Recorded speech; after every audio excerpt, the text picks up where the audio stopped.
오늘 시편 61편 4절 말씀을 보면서 자 나를 보세요. 기도 끝났어요. 아직도 기도하시는 분은 기도할 때 기도하고 찬양할 때 찬양하고 설교 시간에는 목사님 얼굴 딱 보고 말씀을 잘 드려야 됩니다. 오늘 시편 61편 4절 말씀을 가지고 주의 장막이라는 제목으로 함께 하나님 말씀 가지고 은혜를 나누고자 합니다. 오늘 시편 61편 4절 본절에 대해서 다윗이 도피 생활에서 예루살렘에 돌아온 후에 하나님께 경배하려는 것을 기록했다. 이런 얘기가 있고, 두 번째로 다윗이 도피 생활 중 머지않아 예루살렘으로 돌아갈 것에 대한 확신을 가졌던 것에 대한 기록이다. 이렇게 얘기하는 거 있고, 세 번째로 다윗이 도피 생활 중에 하나님과 영적으로 교제한 것을 가리킨다. 이런 견해가 있는데 이 세 가지 다 타당성이 있겠지만은 오늘 본 문맥을 보면 세 번째 다윗이 도피 생활 중에 하나님과 영적으로 교제한 것이다. 이것이 자연스러운 것 같습니다. 그래서 장막에 거하는 것에 관한 이미지는 이제 광야 경험회로까지 거슬러 올라갑니다. 장막, 오늘 본문에 주의 장막이라고 나왔는데 이 주의 장막이 뭐냐? 하나님과 교제가 이루어지는 곳이다. 쉽게 말하면 오늘날 교회라고 얘기를 할 수가 있죠. 오늘날에는 사실 교회라는 개념이 건물을 얘기하는 게 아니고 성도 두세 명이 모인 것만 해도 교회예요. 그래서 간단하게 한문으로 교회, 그러고 교인들의 모임이에요. 모임.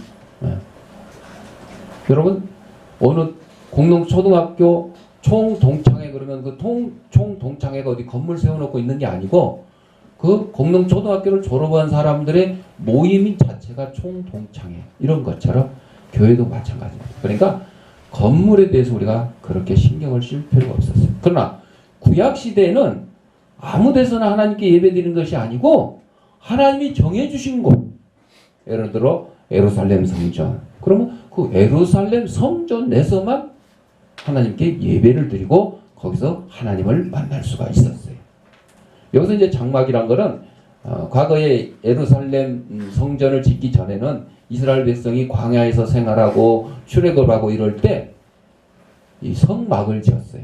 성막. 천막으로 이렇게 하나님의 임재하신 곳, 하나님이 구별하신 곳, 이래서 성막을 지었어요.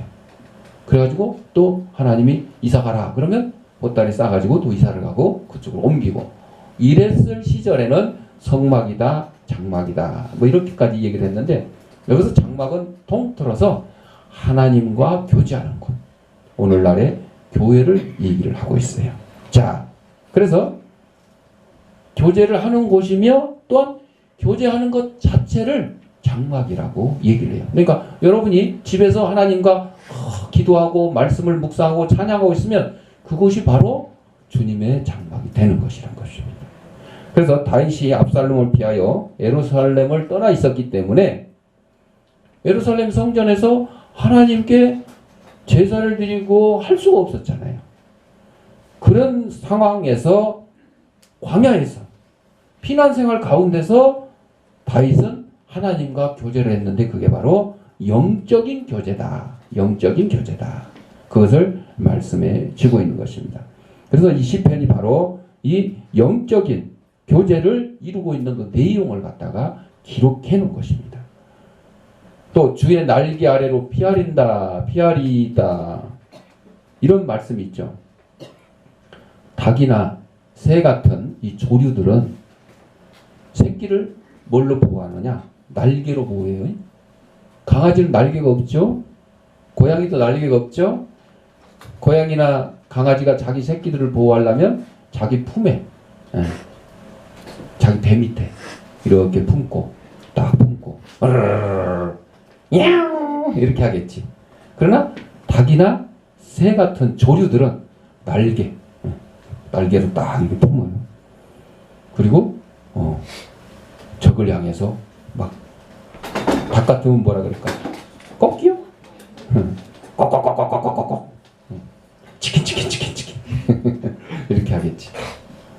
독수리 같으면 뭐 무서울 게 없겠지. 독수리는 그래도 날아다니니까. 닭은 날아다니지 못하니까 날개 아래 이렇게 새끼를 품어서 보호를 합니다. 이런 것처럼 우리 하나님께서 우리를 보호해 주시는데 닭이나 새가 자기 새끼를 날개로 품어서 보호하는 것처럼 우리를 품어서 보호해 주신다. 그것을 다윗이 영적으로 이렇게 표현한 시가 이 시편 오늘 61편 4절의 말씀인 것입니다. 그래서 장막이라는 것은 집이다. 날 봐. 손에 있는 거 놓고 날 봐. 손에 있는 거 놓고 날 봐요. 집을 얘기해. 집. 그래서 오늘 본문에 내가 영원히 주의 장막에 거하며 내가 주의 날개 아래로 피하리이다. 이렇게 고백함으로써 하나님의 집에 거할 것을 다짐합니다. 다윗이 지금 예루살렘에 있는 게 아니라 광야에 피난 생활하고 있잖아요. 그러니까 실제로는 주의 장막에 지금 거할 형편이 안 되잖아요. 그런데 하나님께 기도하고 하나님 앞에 찬양하고 하나님 말씀을 묵상하는 그곳이 주의 장막이 된다는 것입니다. 그러니까 다윗은 이미 오래전부터 오늘날의 교회를 이 시편을 통해서 표현해주고 있는 거예요. 자, 쉽게 말하자면 하나님의 가족으로 인정받고 하나님의 권속으로 하나님께 보호받으며 하나님과 영원히 함께할 수 있는 복을 받을 사람으로 서겠다. 날 봐. 내가 얘기하는 시간이야. 날 봐. 여러분이 얘기하는 시간은 찬송 시간밖에 없어. 힘차게 찬송할 때 찬송하는 거야. 자, 가리지 말고 날 봐. 날 봐. 우리 재훈이가 그러잖아. 눈을 맞추라 그러잖아. 얘기할 때 눈을 맞추고 얘기를 하면 진실된 얘기를 하는 거야. 서로 믿음으로. 근데 경찰이 도둑놈 잡아놓고 조사를 할 때 범인이 이렇게 하고 이런 뭐야? 김계동 어디 살아? 너 공동동 살아. 이러면 이거는 좀 신빙성이 절한 거야. 그때 경찰이 호통을 쳐 형사가. 야야! 똑바로 보고 대자. 똑바로 보고. 뭘 바로 자기 눈을 보고. 여러분들 거짓말하는 사람들은 눈을 어떻게 해요? 피해요. 눈을 피해요. 그러니까 하나님 말씀 들을 때도 하나님을 바라봐야 되지만 여러분 눈에 지금 하나님 안 보이잖아. 대신 누구를 바라봐야 돼? 하나님 말씀을 대신 전하는 목사님을 바라봐야 돼. 좀 전에 영상에서 주기철 목사님의 그 순교 정신을 우리가 잘 배워야 된다고 했잖아. 그게 뭐예요? 우리가 예수님을 바라보고 예수님처럼 살아야 되는데 내 눈에 지금 예수님이 안 보이니까 눈에 보이는 믿음의 선조들을 통해서 배운다는 거죠. 배운다는 거죠. 그래서 아브라함에 대해서 얘기하고 노아에 대해서 얘기하고 요셉, 야곱에 대해서 얘기하고 우리 뭐 주기철 목사님, 손양원 목사님, 이기풍 목사님 이런 분들 얘기하잖아요. 그분들이 예수님처럼 살았던 그 모습대로 우리도 살아야 되겠다는 거예요.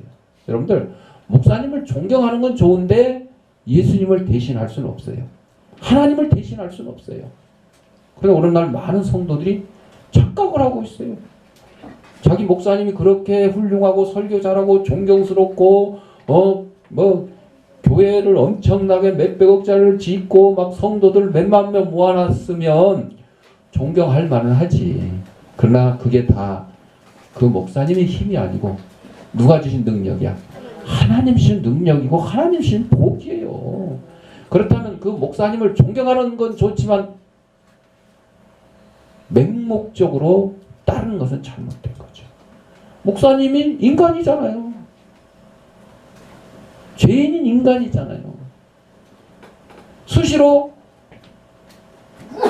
돈 앞에서, 권력 앞에서, 명예 앞에서 넘어질 수밖에 없는 인간입니다. 그럼 그 목사님도 잘못할 때가 있어요.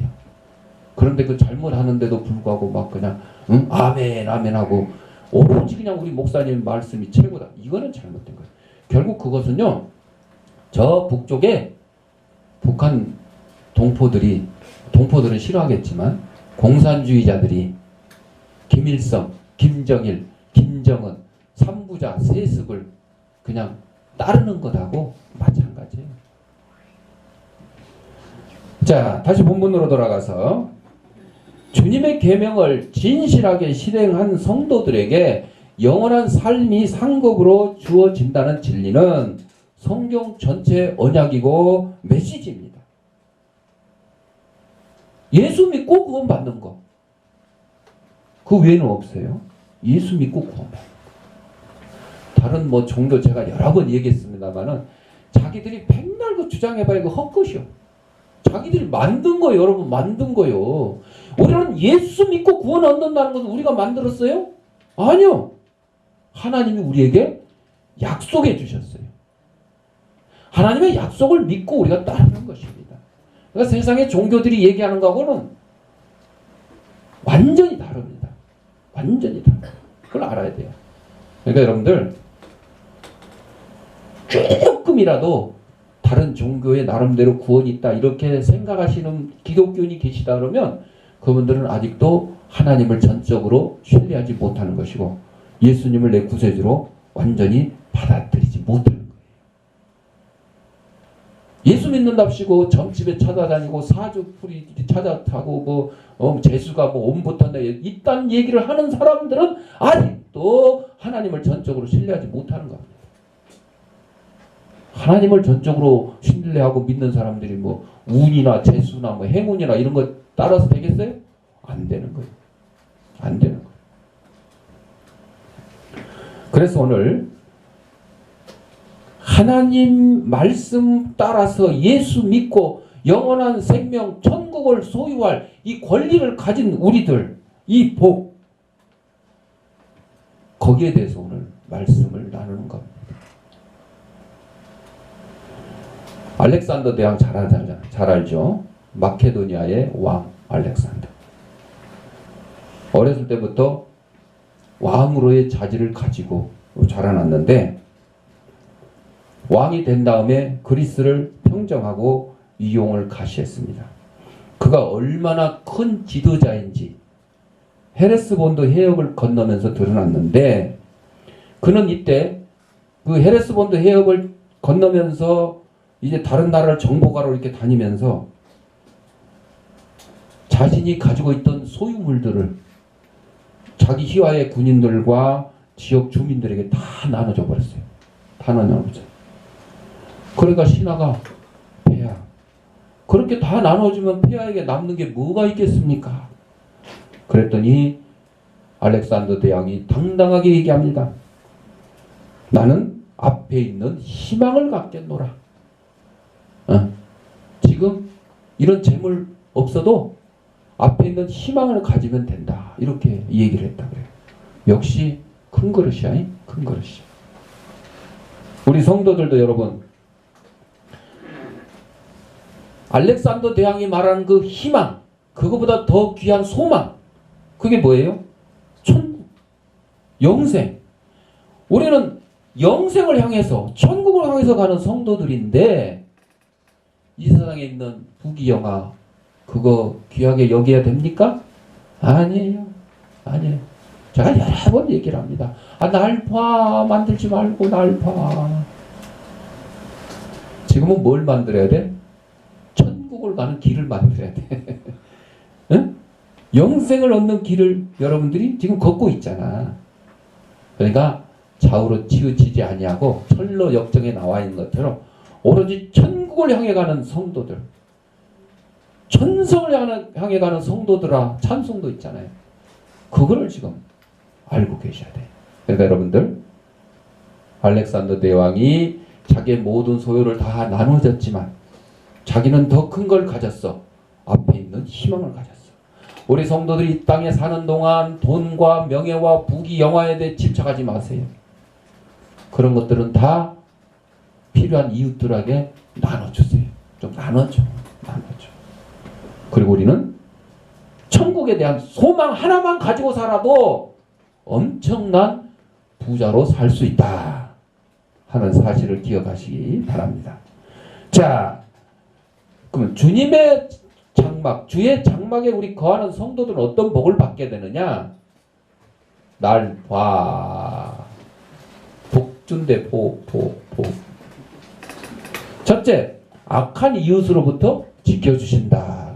악한 이웃으로부터.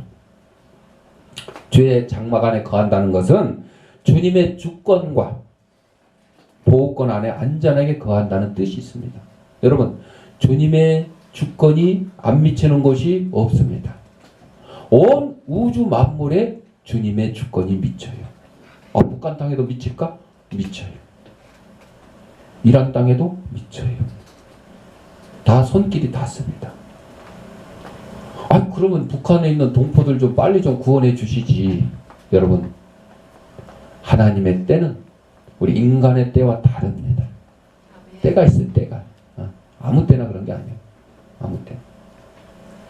그래서 우리가 일제는 35년 동안 일본의 속국으로 살았지만 또 6.25 전쟁 때는 뭐 한 3년 정도밖에 전쟁이 일어나지 않았잖아요. 공산 치하에 있던 손길은 3년도 안 됐어요. 그러니까 그 때가 각각 다릅니다. 그래서 이 땅에는 강한 자가 약한 자를 지배하게 돼 있고 똑똑한 자가 그렇지 못한 자를 지배하는 시대. 양육 강식의 법칙이 적용되는 세상입니다. 그런데 무조건 힘센 자가 뭐 다 지배하고 이러면 안 되기 때문에 우리가 법을 만들어놨어요. 규칙을 만들어놨어요. 그래서 법보다 주먹이 앞서지 않도록 자꾸 법을 만들고 규칙을 만들죠.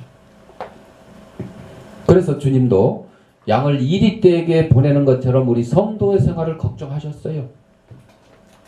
하나님의 주권 아래, 보호권 아래 우리 성도를 지켜주지만 그러나 막상 세상 속에서 살아갈 때 악한 이리떼와 같은 악한 세력들이 우리 성도들을 해칠 것을 염려를 하셨어요. 불법자, 사기꾼, 강도, 폭력배, 종교 탄압, 북한 같은 곳, 또 이슬람교 같은 곳, 이런 데는 개종을 하면 자기네 호적에서 파버리고 심지어는 사형을 시켜요. 걸리면 아주 잡아 죽이는 이런 일들이 주위에 아직도 있잖아요. 그냥 하나님이 다 그런 일 없게 해주면 되지. 그러면 우리 인간은 로봇이나 마찬가지.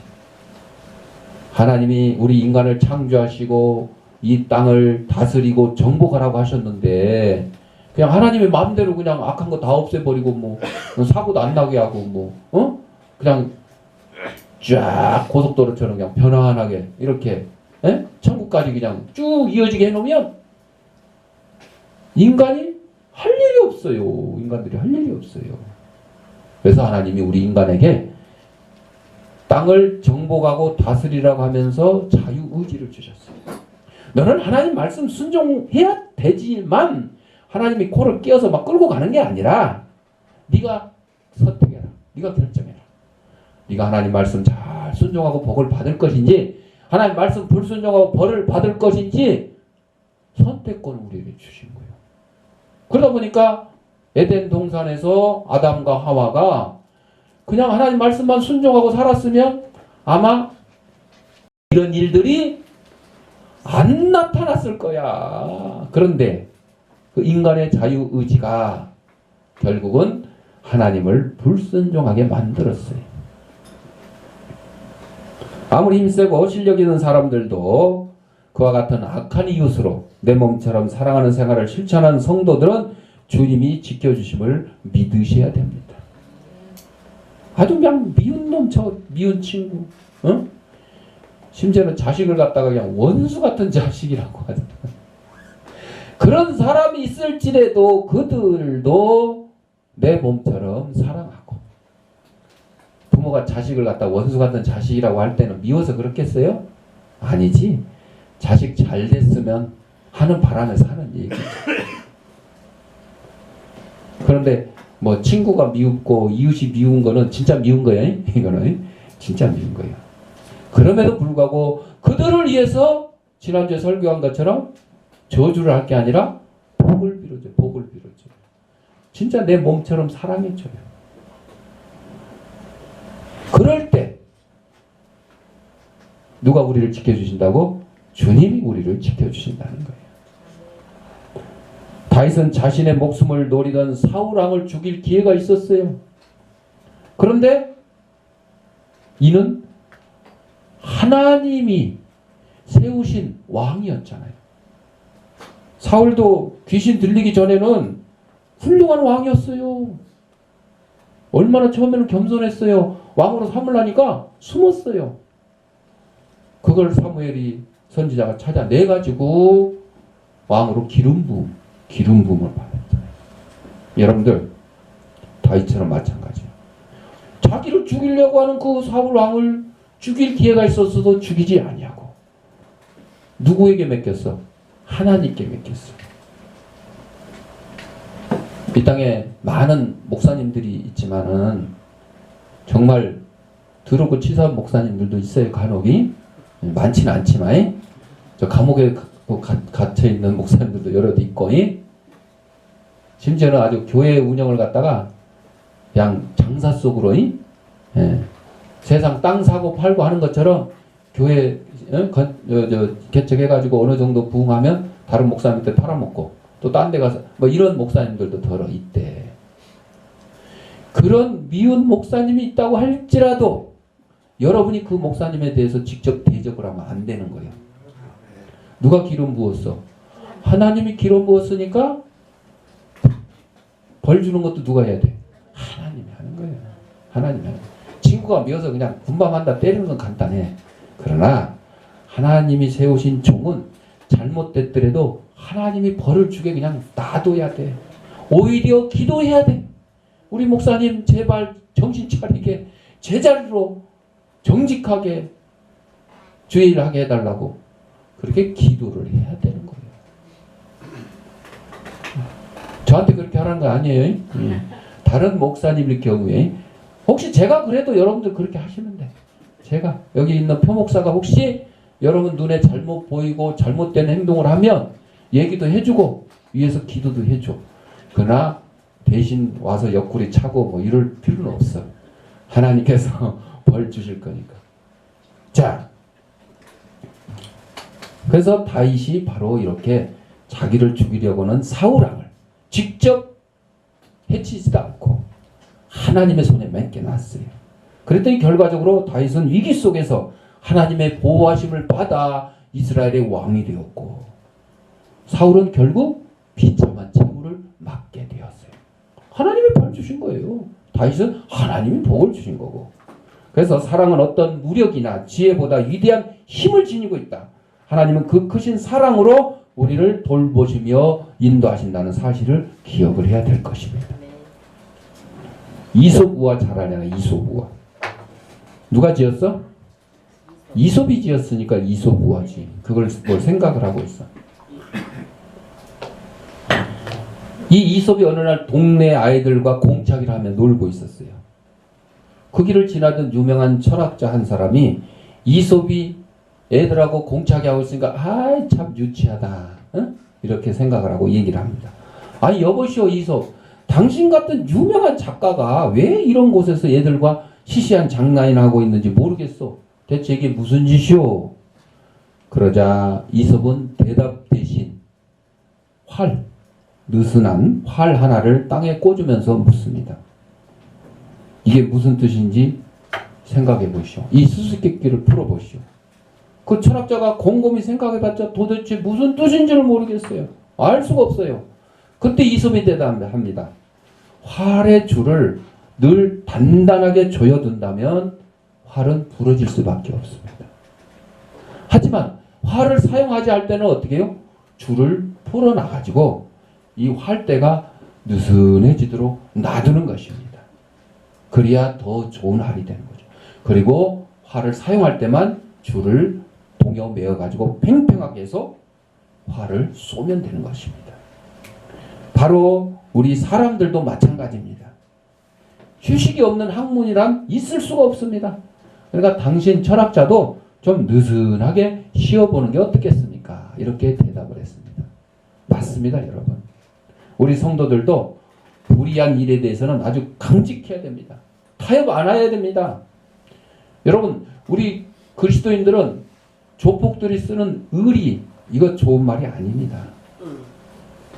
우리는 정의를 써요. 정의.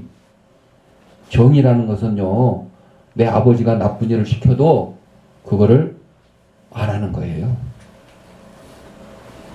의리라는 거는 아버지가 나쁜 일 시켜도 하는 게 의리예요. 자기들끼리, 끼리끼리, 그렇죠?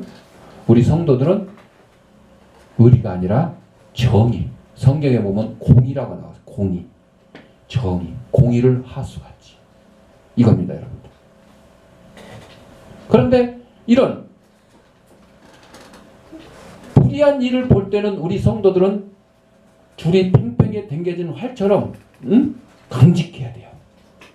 그러나 그 외의 일에 대해서는 이웃의 허물이나 실수나 이런 것들에 대해서는 줄 부러진 활처럼 느슨하게 대해서야 돼요. 사랑으로 부드럽게 잘 타일러서 그러지 않도록. 그런데 그냥 남의 실수는 그냥 막 무슨 죽을 죄 진 것처럼 막 그냥 닥달하고 이래서는 안 되는 거예요. 이래서는 안 되는 거예요. 아이들을 대할 때나 부모를 대할 때나 이웃을 대할 때나 친구를 대할 때도 마찬가지입니다. 남의 실수나 허물을 좀 덮어주고 잘 타일러서 다시는 그러지 않도록 그렇게 해줘야지. 막 핀잔을 주고 막 야유를 하고 이래 놓으면 오히려 그 사람이 더욱더 비뚤어질 수 있다 하는 것입니다. 자, 주의 장막에 거하는 자에게 하나님께서 악인으로부터 우리를 지켜주신다 그랬고, 두 번째로 영혼을 지켜주신다 그랬어요. 영혼을 지켜주신다. 오늘 본문에서 다윗이 사울과 그 일당들에게 쫓기면서 내가 영원히 주의 장막에 거하면 내가 주의 날개 아래로 피하리이다 이렇게 기도를 했죠. 이 세상에서 보호받아야 될 것 중에 가장 중요한 게 우리 성도들의 육신이 아니고 영혼이에요. 영혼. 우리 주기철 목사님이 일제시대 때 신사참배를 거부하고 순교를 당하신 이유가 뭐예요? 육신이 중요한 게 아니라 영혼, 믿음이 중요한 거잖아요. 믿음. 하나님이 우상을 섬기지 말라고 그랬으니까 신사참배하는 거는 우상이다. 안 된다. 일본 사람들이 이거 국가 의례야. 국가 의례. 이거는 제사 드리는 것도 아니고 그냥 국가 의례야. 심지어는 총회에서 목사님들이 모인 총회에서 신사참배를 결의를 했어요. 그리고 오히려 그걸 반대하는 주기철 목사님을 갖다가 면직시켰어요. 너는 목사도 아니다고 내쫓는 거. 여러분, 여기서 바로 의리와 정의의 차이가 나타나는 거예요. 총회 모인 목사님들끼리는 의리를 지키기 위해서 신사참배를 결의했잖아. 그러나 주기철 목사님은 안 된다. 틀린 건 틀린 것이다. 그래서 반대를 하고 면직을 당하고 결국은 순교를 당하셨잖아요. 그 순교를 당한 주기철 목사님 육신은 비록 죽임을 당했지만 그의 영혼은 하늘나라에 들어갈 수 있었던 것입니다.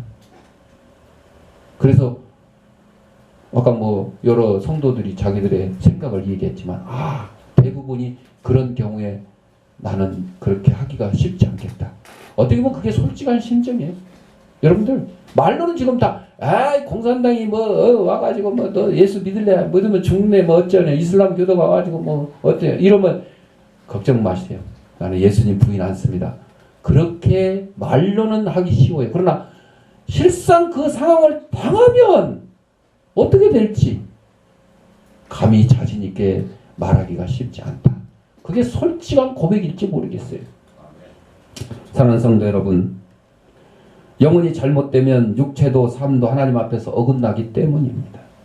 따라서 우리 성도들은 매일의 삶 가운데서 하나님의 도우심을 바라고 또한 늘 하나님의 은혜로 인한 평화와 희망과 기쁨과 사랑이 가득 차 있어야 합니다. 내 힘으로 안 되는 거요. 그냥 짜증나고 스트레스 받아 있는데 사랑이 넘치겠어? 무슨 기쁨이 넘치겠어? 하나님이 함께 해주셔야 돼요. 내 속에 성령 충만해야 기쁨과 평화와 이런 게 넘치는 것이지, 성령 충만 딱 그냥 떨어졌어. 그러면 그냥 악독과 시기와 막 험담 이런 것만 가득해가지고 그냥 누가 건들기만 해봐. 나 오늘 폭발할 거야 그냥. 대부분 이래, 대부분. 분노 조절. 요즘 얘기하잖아, 분노. TV 막 이런 데 나오는 사건, 사고 이런 것들이 뭐예요? 분노. 막 이러다 보니까 보복 운전 금지 뭐 해가지고 보복 운전 금지 해갖고 무슨 형량을 높이고 막 이런 것까지 생기는 거야. 아니, 자기 차 추월했다고 쫓아와가지고 막 가로막고 싸우고. 이게 뭐예요? 그들의 심령 속에 그냥 악독한 것들만 가득 차서 그래서 예수를 모르고, 심지어는 예수 믿는 사람들 막 주일날 운전하고 가다가 막 접촉사가 나가지고 막 삿대질하고 싸우고 보니까 한 사람은 장로고 한 사람은 목사예요. 이래서 되겠냐고. 그러니까 주일날 개인차 될 수 있으면 그걸로 다니지 말고 택시 타고 다니고, 택시 기사한테 차라리 전도해. 교회 앞에서 딱 내리면 택시 기사가 어떻게 생각해서, 아, 이분은 교회 다니시는 분인데 교회 다니는 이분 때문에 내가 오늘 도움이 됐다. 감사하게 생각할 거 아니에요. 내리면서 또 교회 앞에 보통 우리는 아니지만 큰 교회들은 차 같은 거 이게 준비해놨잖아. 따뜻한 차도 한 잔 대접하고.